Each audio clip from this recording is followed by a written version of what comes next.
Beredar di media sosial video percocokan antara dua pengemudi mobil dan berakhir dengan aksi pemukulan menggunakan tongkat baseball.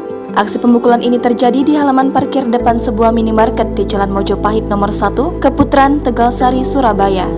Dalam video tersebut terdapat dua pria yang mengenakan baju kuning dan kemeja kotak-kotak warna hitam.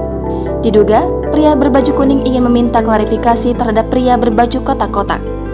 Pria baju kuning sudah memegang tongkat baseball di tangan kanannya saat cekcok terjadi.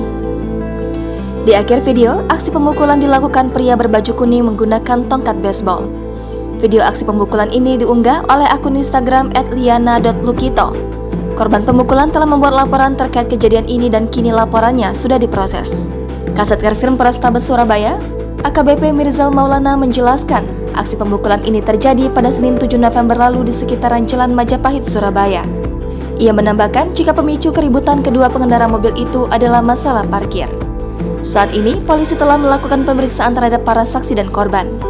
Sementara itu, Kanit Jatandra Satreskrim Polrestabes Surabaya, Ibtu Aldino Prima menjelaskan, saat ini pelaku pemukulan telah berhasil diidentifikasi.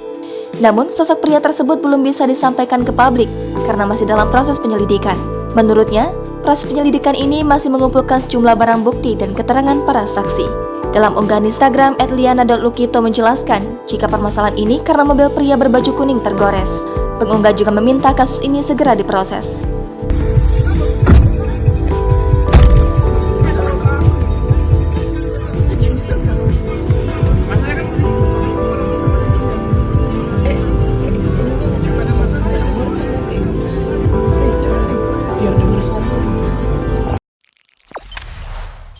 Jangan lupa subscribe, share, komen, dan like ya.